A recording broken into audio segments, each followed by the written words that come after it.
2 de Pedro, capítulo 3, versículos 15 a 18. Tenham em mente que a paciência de nosso Senhor significa salvação, como também o nosso amado irmão Paulo escreveu a vocês com a sabedoria que Deus lhe deu. Ele escreve da mesma forma em todas as suas cartas, falando nelas destes assuntos. Suas cartas contêm algumas coisas difíceis de entender, as quais os ignorantes e instáveis torcem, como também o fazem com as demais escrituras, para a própria destruição deles. Portanto, amados, sabendo disso, guardem-se, para que não sejam levados pelo erro dos que não têm princípios morais, nem percam a sua firmeza e caiam. Cresçam, porém, na graça e no conhecimento de nosso Senhor e Salvador Jesus Cristo. A Ele seja a glória, agora e para sempre. Amém. Novamente, a igreja, tenham em mente que a paciência de nosso Senhor significa salvação, como também o nosso amado irmão Paulo escreveu a vocês, com a sabedoria que Deus lhe deu. Ele escreve da mesma forma em todas as suas cartas, falando nelas destes assuntos. Suas cartas contêm algumas coisas difíceis de entender, os quais os ignorantes e instáveis torcem, como também o fazem com as demais escrituras, para a própria destruição deles. Versículo 17. Portanto, amados, sabendo disso, guardem-se para que não sejam levados pelo erro dos que não têm princípios morais, nem percam a sua firmeza e caiam. Cresçam, porém, na graça e no conhecimento de nosso Senhor e Salvador Jesus Cristo. A Ele seja a glória, agora e para sempre. Amém. Aleluia. Oremos. Pai amado e bendito, ao Senhor Jesus Cristo, nosso Senhor e Salvador, seja a honra, a glória, agora e para sempre. Senhor, te louvamos por essa manhã, por estarmos reunidos como igreja, que é uma bênção, é um privilégio, por estarmos aqui para te adorar, te cultuar, ouvir da tua santa palavra, ouvir a tua voz por meio da pregação da tua palavra. Senhor, em nome de Jesus, fala aos nossos corações. O teu Espírito Santo é o único que pode nos convencer, é o único que pode iluminar a nossa mente para entendermos, Senhor, a tua palavra. Senhor, em nome de Jesus, abençoa-nos nessa manhã, abençoa-nos em tudo que será feito aqui no culto, momento da ceia, tão sublime, tão especial para nós, que possamos também participar desse momento com o coração quebrantado, mas também certos da salvação que nos alcançou. Abençoa a escola dominical após o culto, ser conosco nessa manhã, que tua igreja seja abençoada, fortalecida, o abatido possa ser renovado, aquele que está se sentindo fraco possa sair daqui fortalecido no Senhor e na força do seu poder, e que em tudo teu nome seja glorificado, em nome de Jesus, amém. Os irmãos podem sentar.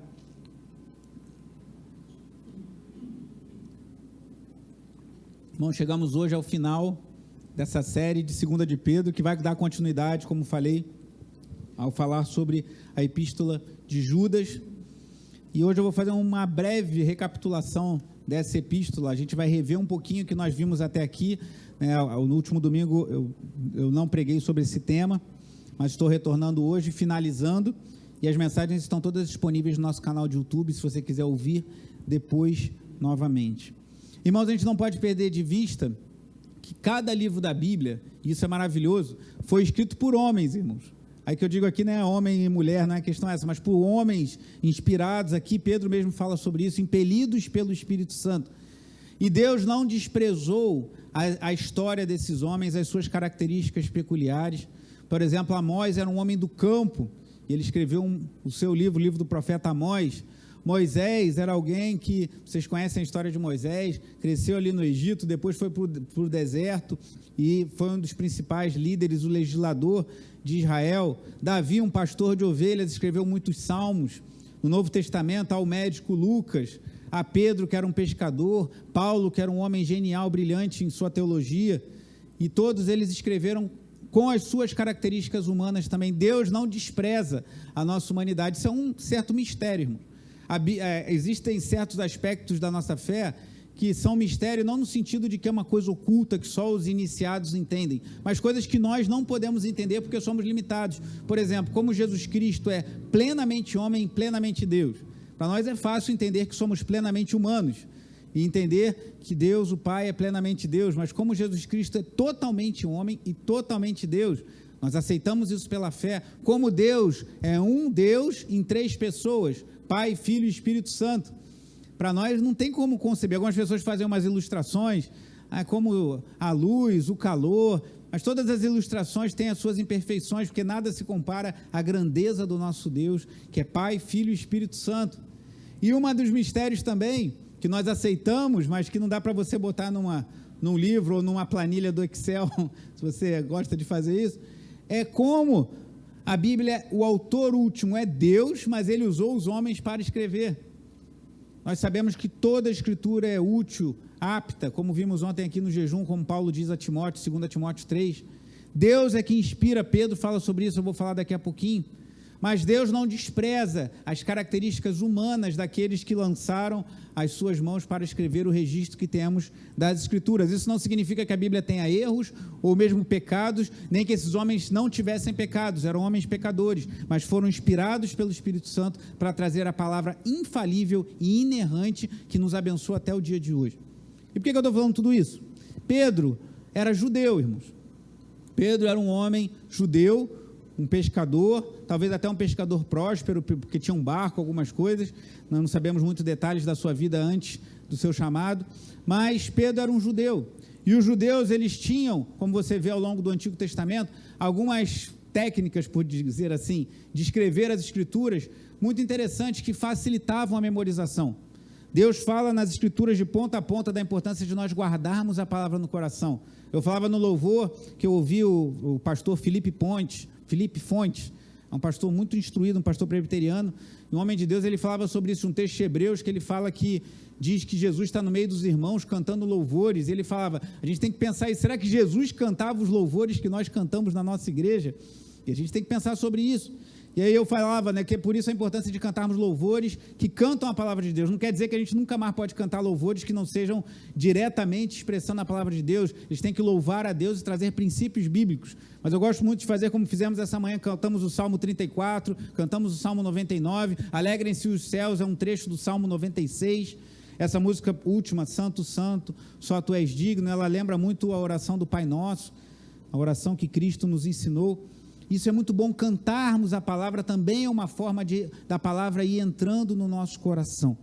E uma das coisas que os judeus faziam, e você vê isso na Bíblia em vários trechos, é o que é chamado de quiasmo, que eles começam com fala de uma coisa, aí fala de outra, aí fala de alguma coisa central. Eu vou botar isso até desenhado para facilitar, porque é meio complicado de falar, falando. Eu vou projetar ali daqui a pouquinho.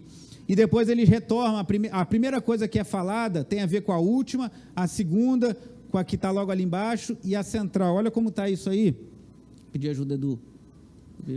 É que eu sempre me confundo. Acho que foi. Você vê isso na estrutura do próprio livro de 2 de Pedro. Eu peguei isso aqui, como hoje é meio que uma revisão de tudo que vimos até aqui, o pastor Luiz Saião, ele fez essa divisão, que ele fala que Pedro começa falando sobre diligência no capítulo 1, a importância de nós sermos diligentes. Lembre que Pedro, como eu tenho dito ao longo de todas essas pregações, ele está falando de falsos mestres. Ele está falando, e como eu tenho dito, a vida cristã, ela se assemelha mais a um campo de batalha do que a um parque de diversões. Tem muita gente que chega na igreja achando, agora minha vida vai dar tudo certo, vai caminhar tudo bem, vai ser só alegria, não vou ter dificuldade. Mas a vida cristã não é um parque de diversões, não é um passeio no shopping, mas se assemelha a um campo de batalhas. O tempo todo somos tentados, somos afligidos, precisamos nos posicionar como cristãos. E Pedro começa falando sobre diligência, e depois termina falando sobre isso também, que é o trecho que vamos ver hoje. Depois ele fala da verdadeira profecia.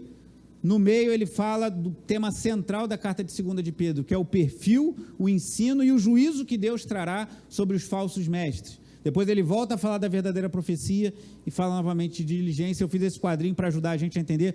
O verde ali está um pouco ruim de ver, mas está escrito diligência, capítulo 1 a 15, e aqui embaixo diligência 3 a 14 a 18. Então ele começa falando da diligência que devemos ter, ou seja, devemos ser diligentes, empenhados, temos cuidado com a nossa vida espiritual, e ele depois vai terminar aqui com isso também. Aí depois, o segundo tópico dele, ele fala da verdadeira profecia, que vai ser também o quarto tópico dele. E no meio, o tema central, o perfil, o ensino e o juízo que Deus trará sobre os falsos mestres. E aí, como a gente vai dar uma breve recapitulada, eu vou passar, não em toda a carta, mas alguns trechos, para a gente ver como Pedro nos ensina isso. E essa estrutura, irmãos, é muito comum na literatura hebraica, na literatura dos judeus. Você vê isso muito nos Salmos, você vê isso até em textos da lei de Moisés. Você vê, por exemplo, o relato da Torre de Babel, Gênesis capítulo 11, ele é escrito dessa estrutura, e lá no meio está dizendo que o Senhor desceu para ver o que os homens estavam fazendo. E você vê que toda a estrutura ali é nessa mesma estrutura. Para quê, irmãos? Para que o judeu guardasse aquilo na cabeça dele, ele lembrasse. Fica mais fácil você lembrar o relato de Gênesis capítulo 11, a Torre de Babel começa falando de uma coisa e no final vai falar mais ou menos a mesma coisa. Depois segue e no meio está o que é central. Os salmos são escritos muito assim. No hebraico, o Salmo 119, por exemplo, são 22 grupos de 8 versículos, porque o alfabeto hebraico tem 22 letras. Então ele começa com uma letra, como se começasse tudo com A, todas as frases daquele trecho começassem com A, depois com B, com C, e assim são as letras do hebraico. Então essa é uma estrutura para ajudar a gente a memorizar. E Pedro, como judeu, talvez, possivelmente, ele escreveu a sua carta tendo isso em mente.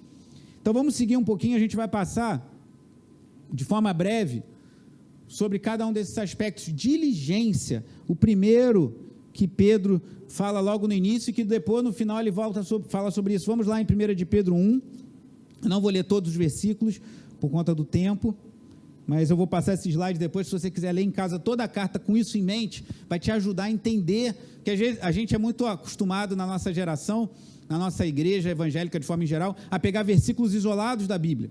E a Bíblia pode abençoar-nos você pegando versículos isolados também, mas o ideal é você entender o contexto em que aquele texto está inserido, o que aquela carta estava querendo dizer, até porque pegando versículos isolados, muitos falsos mestres têm trazido ensinos errados para o povo de Deus.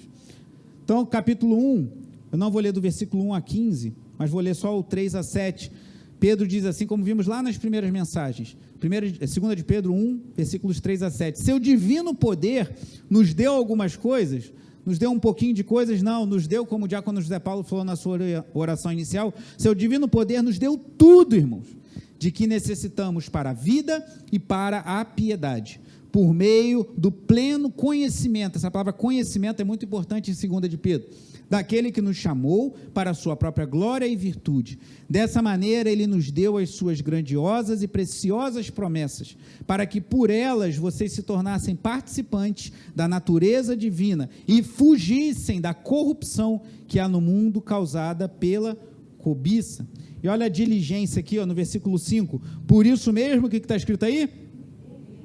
Por isso mesmo, empenhem-se, deixe-me continuar, para acrescentar à sua fé a virtude, o conhecimento, ao conhecimento, o domínio próprio, ao domínio próprio, a perseverança, a piedade, a fraternidade, e a fraternidade, o amor.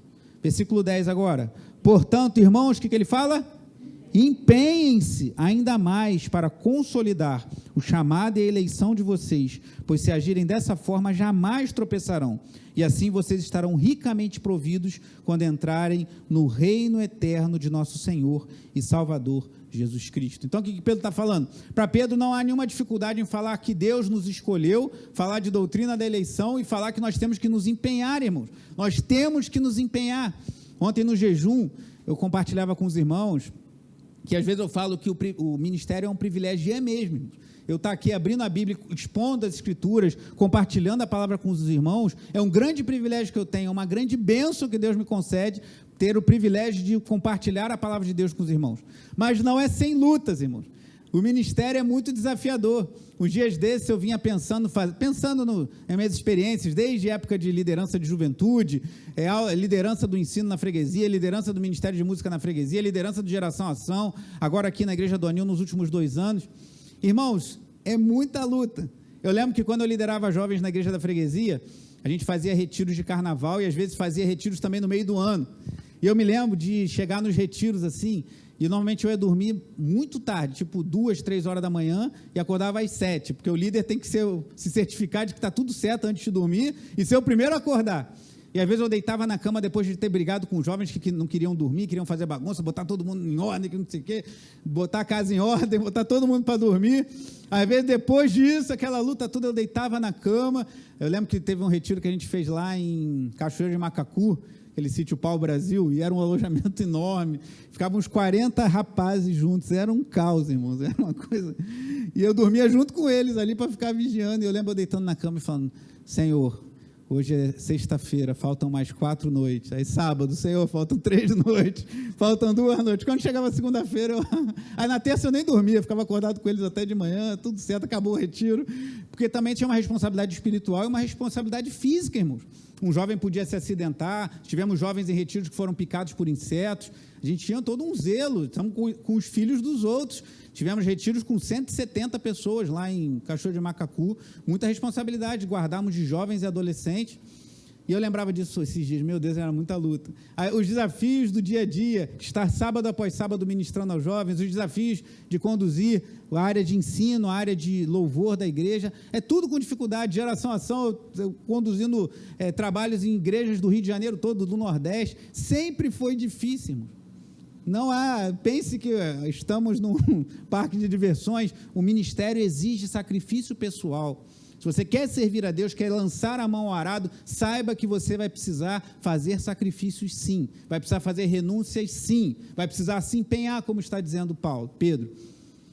E o que eu tenho a dizer disso? Louvado seja Deus, irmão. Não me arrependo de um sacrifício, de uma renúncia que eu fiz em nome do reino de Deus, e espero fazer outras, que Deus me capacite para isso, pois estamos investindo num reino que é eterno, irmão. E eu estou falando isso também porque nós vamos marcar em breve uma reunião com trabalhadores. Eu quero trazer essa tônica para os irmãos. Precisamos de trabalhadores, ontem oramos por isso no jejum, pequeno parêntese, e nós precisamos de trabalhadores, precisamos orar. Jesus nos fala para pedirmos ao Senhor da seara que envie trabalhadores para a sua colheita, precisamos orar por isso, e nós precisamos ter consciência que é necessário alguma medida de sacrifício. Hoje, 8h20 da manhã, como eu falei, estavam os irmãos aqui para o ensaio, hoje, 5h40, estarão também os músicos, outros trabalhadores estavam aqui preparando a igreja. Há uma medida de sacrifício, de renúncia, mas, irmãos, nós estamos nos empenhando por um reino que é eterno, nós estamos empenhados pela proclamação do Evangelho, para que pessoas sejam salvas, discipuladas no poder do Espírito Santo. Então vale a pena, irmãos, se sacrifique, tenha em mente isso, empenhe-se, como diz o apóstolo Pedro. E aí lá no final, no início ele fala disso, e lá no final ele vai falar disso novamente, capítulo 3, versículo 14, olha o que ele diz: portanto, amados, enquanto esperam estas coisas, que coisa? O que ele tinha falado antes da vinda de Jesus, enquanto nós esperamos a volta de Jesus, olha o que ele diz de novo, leia em voz alta: empenhem-se para serem encontrados por ele em paz, imaculados e inculpáveis. Então Pedro está falou no início, empenhem-se, tenham diligência. No final ele volta a falar sobre isso, empenhe-se. A gente está esperando Jesus voltar. Quando ele voltar, ou quando nós morrermos, porque quando a gente morre, né?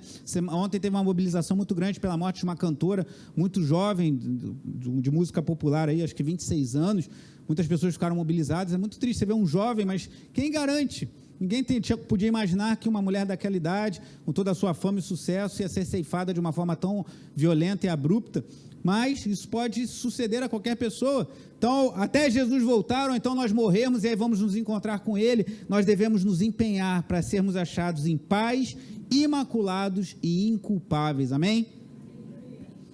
E aí Pedro continua aqui, a segunda parte, que é na segunda e na quarta parte, por isso que essa estrutura é meio espelhada, parece um espelho, começa a falar de uma coisa e espelha a verdadeira profecia, capítulo 1, versículo 16 a 21, mas nós não vamos ler toda essa parte, só o capítulo 1, versículo 15, e depois vamos pular, 2 de Pedro 1, versículo 15, diz assim, olha aí, agora Pedro falando dele, falou para que ele se empenhasse, agora ele também se empenha, ó, versículo 15 do capítulo 1, eu me empenharei, para que também depois da minha partida, vocês sejam sempre capazes de lembrar destas coisas. Pedro sabia que ele ia morrer em breve, Pedro sabia que não ia demorar muito tempo, ele ia morrer e partir para o Senhor. Então o que ele fala? Eu vou me empenhar para que essas verdades estejam consolidadas no seu coração. E o versículo 19 a 21, os versículos dizem assim: assim temos ainda mais firme a palavra dos profetas, e vocês farão bem se a ela prestarem atenção, como a uma candeia que brilha em lugar escuro, até que o dia clareie e a estrela da alva nasça no coração de vocês. Antes de mais nada, saibam que nenhuma profecia da Escritura provém de interpretação pessoal, pois jamais a profecia teve origem na vontade humana, mas homens falaram da parte de Deus, impelidos pelo Espírito Santo. Então foram homens, não foram anjos, mas eles falaram da parte de Deus, impelidos pelo Espírito Santo. E aí Pedro vai voltar sobre esse assunto lá no final, no capítulo 3, e eu vou ler somente o versículo 10 do capítulo 3 até o início do 12. Tá vendo como Pedro fala o mesmo assunto no início e volta no final? 3, 10 a 12, só o início do 12. O dia do Senhor, a volta de Jesus, porém, virá como ladrão.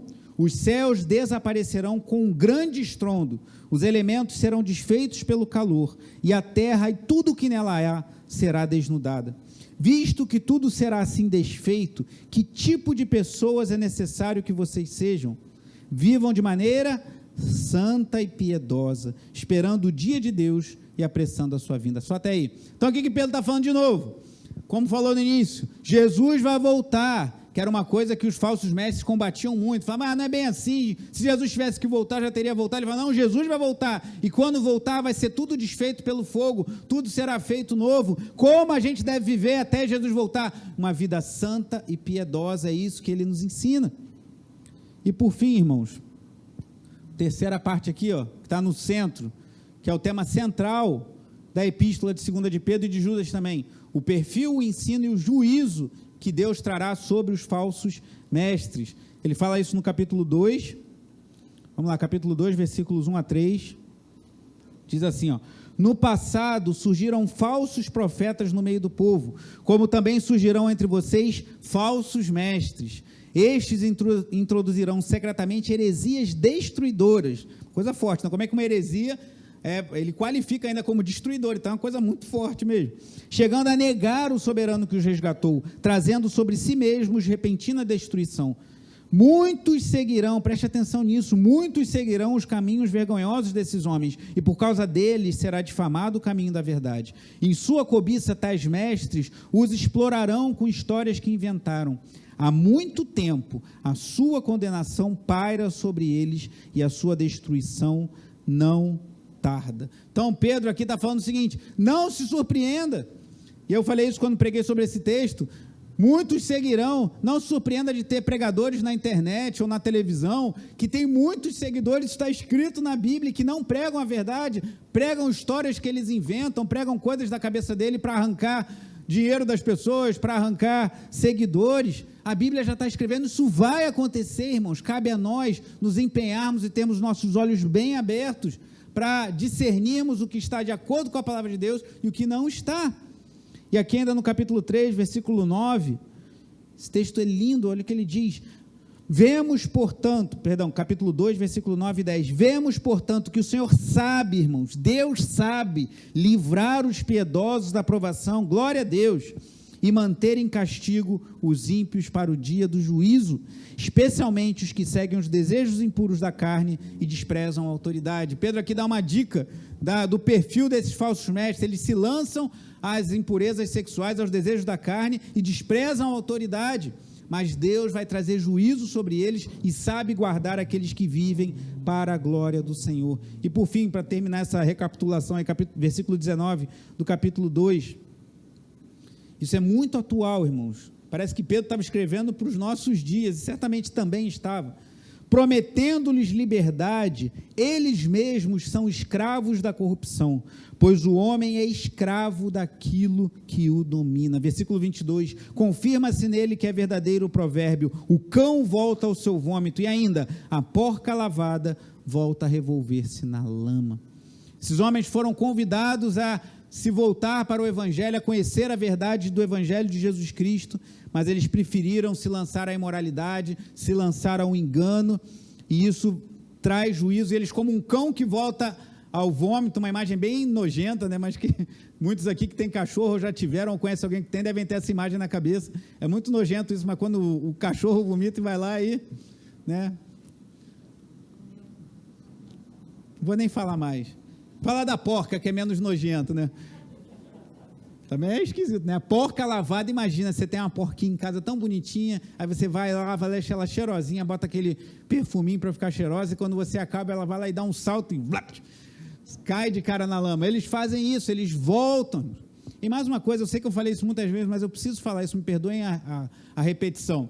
Quando eu falo isso, irmãos, eu não quero de maneira nenhuma dizer que a nossa igreja, a nossa denominação ou a nossa igreja local são a única igreja séria. Não é verdade isso. Há muitas igrejas sérias, até com uma diferença ou outra em termos de doutrina, ou de costumes, ou de liturgia, mas que estão pregando o evangelho com seriedade. Então, eu não estou querendo dizer, olha, nossa igreja é a única certa, é a única séria, fica aqui, senão você vai seguir falsos mestres. Não é isso que eu quero dizer. Há muita gente séria em outras denominações e outras igrejas pregando o evangelho, mas há muitos falsos mestres em nossos dias. E não devemos nos surpreender, porque está escrito exatamente isso. Ah, mas fulano tem uma igreja com 5.000 membros, mas ele prega heresia e tem não sei quantos seguidores na internet. Está escrito isso, muitos o seguirão. O que você precisa mais para entender? Então, cabe a nós termos os nossos olhos abertos e sabermos discernir o que de fato está alinhado com a palavra de Deus e o que não está.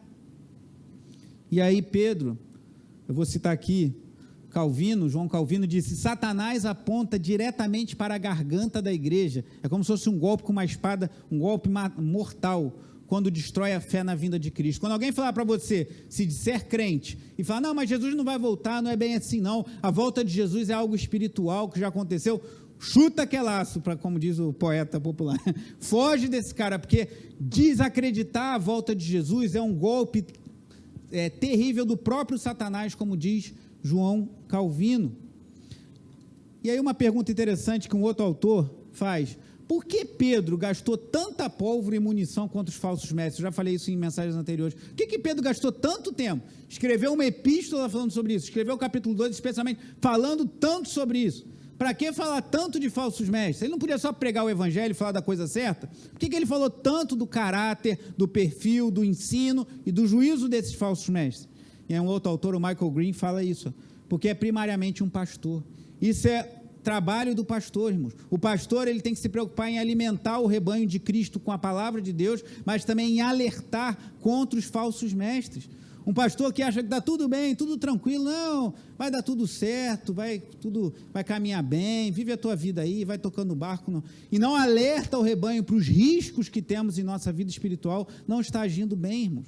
E Pedro era primariamente um pastor, ele ouviu do próprio Cristo: apacenta as minhas ovelhas 3 vezes, apacenta os meus cordeiros, e aí ele agora, como um pastor que busca honrar a Cristo, ele alerta: cuidado.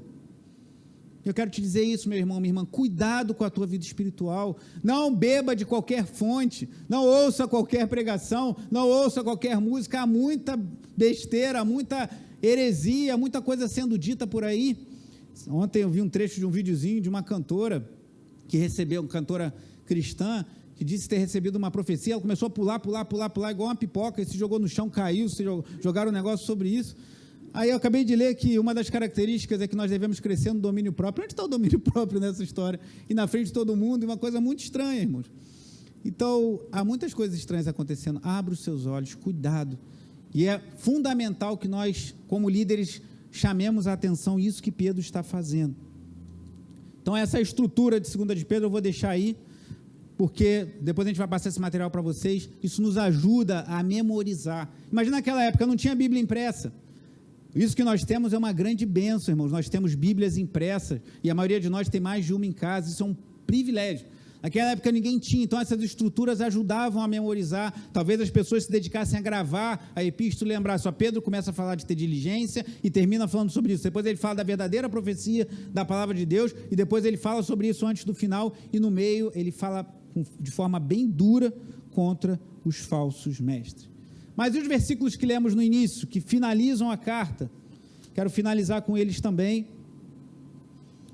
Versículos 15 e 16 do capítulo 3, olha o que Pedro diz. Tenham em mente que a paciência de nosso Senhor significa salvação, como também o nosso amado irmão Paulo escreveu a vocês, com a sabedoria que Deus lhe deu. Ele escreveu da mesma forma em todas as suas cartas, falando nelas destes assuntos. Suas cartas contêm algumas coisas difíceis de entender, as quais os ignorantes e instáveis torcem, como também o fazem com as demais escrituras, para a própria destruição deles. Então Pedro está falando, olha, assim como eu falei, que alguns falam, se Jesus vai voltar, por que não voltou logo? Se Jesus vai voltar, e os falsos mestres falavam, se Jesus vai voltar mesmo, por que não voltou já? Está 2000 anos a gente ouvindo essa história. Mas o que Pedro nos ensinou, nós vimos em mensagens anteriores, que Deus está estendendo a sua corda de misericórdia, que Deus está estendendo o seu braço da graça, para que mais pessoas venham a fazer parte do seu reino. Lembra que eu falei em algumas mensagens anteriores, se Jesus tivesse voltado há 30 anos atrás, eu não teria sido salvo, talvez você também não. Então quando alguém falar isso para você, fale para a pessoa, olha, Jesus não voltou ainda, porque a janela da misericórdia, a porta da graça ainda está aberta, mas quando Jesus voltar, vai se fechar definitivamente, então volte-se para Jesus hoje, que ainda dá tempo, porque quando ele voltar não vai dar tempo mais. Então Pedro está falando isso, olha, a longanimidade, a paciência do Senhor significa salvação, irmãos, que se Jesus voltasse antes de nós termos sido alcançados por ele, onde nós estaríamos hoje? E Pedro fala aqui de uma forma muito humilde, que as cartas de Paulo tinham coisas difíceis de entender, irmãos. E quem está falando isso é Pedro. Pedro já idoso, às portas da morte, não sabemos a idade exatamente, mas possivelmente idoso, às portas da morte. Então, quando você lê um trecho da Bíblia e tiver alguma dificuldade, não se sinta sozinho. Pedro tinha dificuldade, irmão.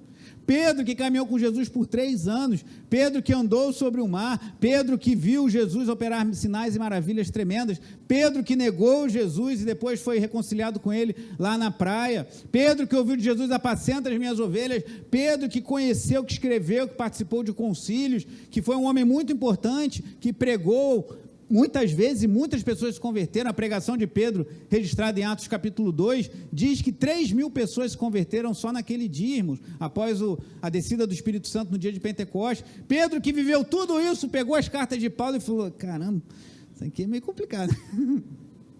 Se Pedro teve dificuldade, não se culpe, nem se ache o pior dos pecadores em ter também. Mas por isso que nós precisamos nos empenhar, irmãos, em conhecer a palavra de Deus. Isso não quer dizer que a Bíblia tem coisas ocultas que só os estudiosos entendem, não. A Bíblia ela é clara, o Espírito Santo nos ilumina o entendimento para entender. Mas também não podemos ter a arrogância de achar, eu vou abrir, vou ler qualquer coisa e eu que vou entender, porque Deus tem distribuído a sua sabedoria ao longo de 2000 anos, irmãos. E muitos homens e mulheres têm se empenhado no conhecimento da palavra de Deus, e esse conhecimento é compartilhado, é passado. Então Pedro fala, olha, tem umas coisas que Paulo fala que são difíceis de entender, mas o foco aqui não é tanto esse, é o foco que os ignorantes e instáveis torciam, possivelmente pegavam a doutrina de Paulo, de justificação pela fé, e falavam, então se a gente é salvo pela graça, se é só crer em Jesus Cristo, eu posso viver do jeito que eu quiser.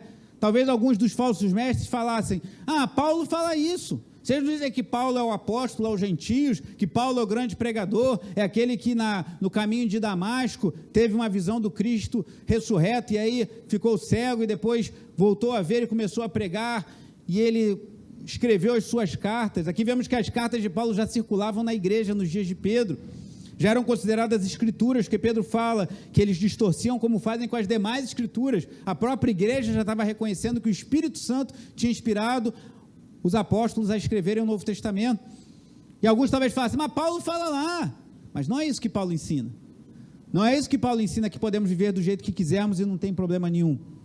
A graça de Deus, o favor imerecido de Deus, não significa que a gente pode viver de qualquer jeito, que não tem problema. Aquele autor que eu citei ainda há pouco, ele falou o seguinte, a graça de Deus exige, como também capacita a diligência ou esforço no homem.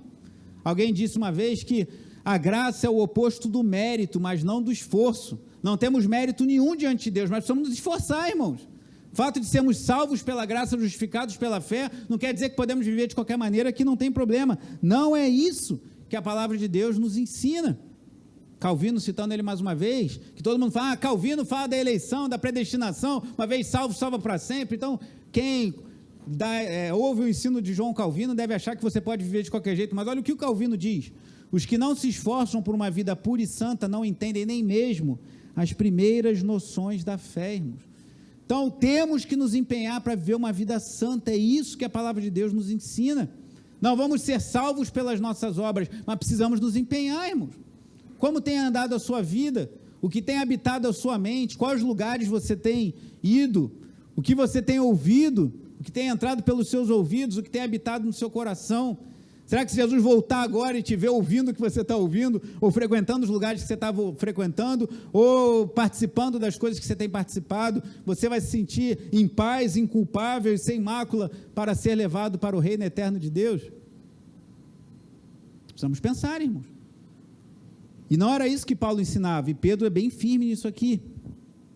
E na segunda parte, aqui, versículos 17 e 18, ele fala da graça e do conhecimento. Mais uma vez, ele, como um bom pastor, ele adverte, versículo 17: portanto, amados, sabendo disso, guardem-se, para que não sejam levados pelo erro dos que não têm princípios morais, nem percam a sua firmeza e caiam. Então, se guarda para não ser levado pelo erro. Versículo 18: cresçam, porém, na graça e no conhecimento de nosso Senhor e Salvador Jesus Cristo. A Ele seja a glória agora e para sempre. Amém. Graça, eu já falei, é o favor imerecido de Deus, que não nos dá carta branca para viver do jeito que quisermos. Devemos viver uma vida santa que glorifique a Deus. E conhecimento, vimos nas mensagens anteriores, que conhecimento aqui na segunda epístola de Pedro, ele usa duas palavrinhas no grego, que é a língua original que foi escrita a carta. Essa aqui, gnosis, que é mais conhecida, e epignosis. E alguns estudiosos entendem que uma diz respeito ao conhecimento acerca de Cristo e o conhecimento pessoal de Cristo. O que isso quer dizer? Crescer na graça e no conhecimento significa conhecer coisas sobre Jesus. Precisamos estudar, irmãos. Precisamos conhecer mais a Bíblia, precisamos ler a Bíblia, precisamos conhecer a palavra de Deus, precisamos estudar a doutrina, precisamos crescer no conhecimento acerca de Jesus Cristo, senão nos tornaremos fáceis presas dos falsos mestres. Se você não conhecer a doutrina das Escrituras, se não tiver um conhecimento sólido na Bíblia, facilmente um falso mestre vai lançar alguma coisa e você vai ficar confuso, ou mesmo vai se perder no caminho.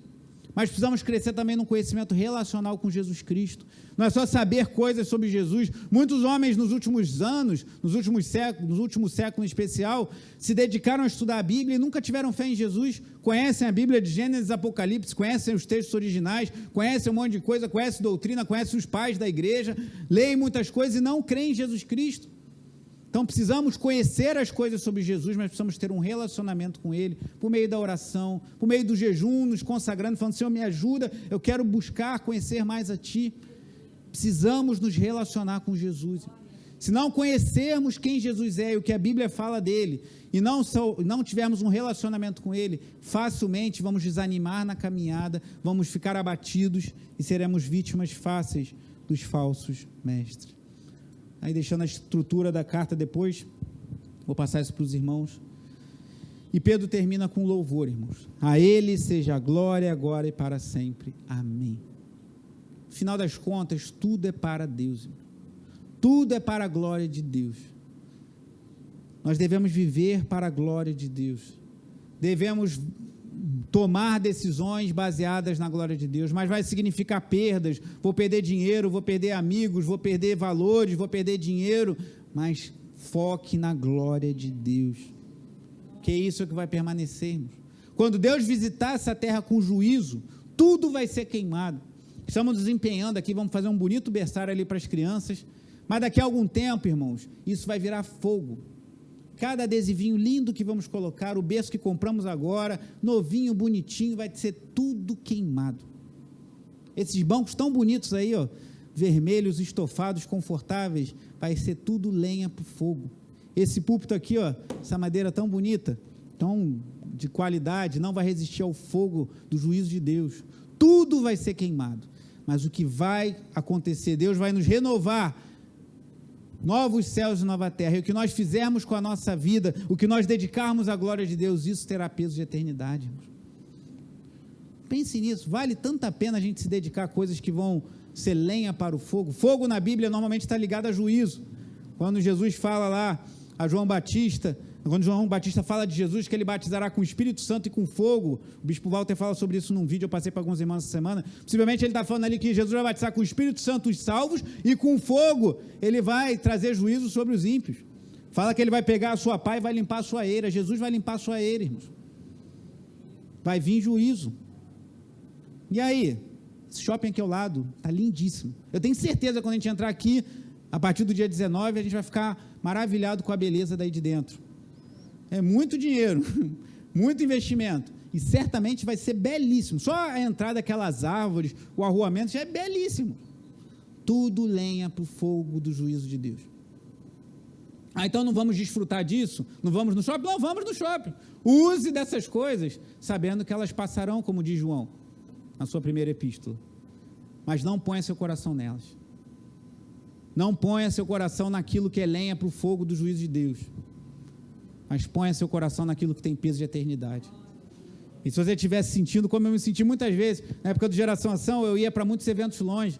Eu lembro uma vez, eu ainda não vou falar o lugar, mas indo para um lugar distante, saindo de casa um sábado à tarde, a minha esposa lá, não tínhamos filhos ainda, e eu olhei assim, podia passar o sábado com a minha esposa, mas peguei meu carrinho, fui lá andar uns 50 quilômetros para chegar onde tinha que ir, encontrei um monte de jovens, e foi uma maravilha, mas é um sacrifício, irmãos.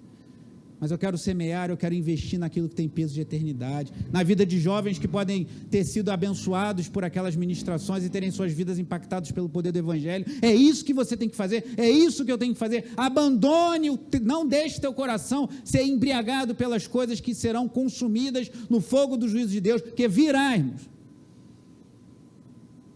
E onde estará o nosso coração? Que onde está o nosso tesouro, está o nosso coração. O coração segue o que é o nosso tesouro. Se nosso dinheiro, se nosso status, se nossa posição social, se os nossos bens, se os nossos prazeres são os nossos tesouros, nosso coração vai seguir isso. Mas nada disso vai permanecer no juízo de Deus. Agora, se nosso desejo é glorificar a Deus, nos empenhar para que Deus seja honrado e glorificado em nossas vidas, pregar o Evangelho e falar que Jesus Cristo é o Senhor e ter a alegria de ver pessoas se rendendo a Cristo, anunciar o Evangelho, orientar pessoas na palavra de Deus, isso tem peso de eternidade. Que Deus nos oriente, irmãos, que Deus nos salve da presente geração corrupta e que possamos, de olhos bem abertos, porque os dias são maus, voltarmos nosso coração para o Senhor. Feche seus olhos, curve sua cabeça, faça sua oração.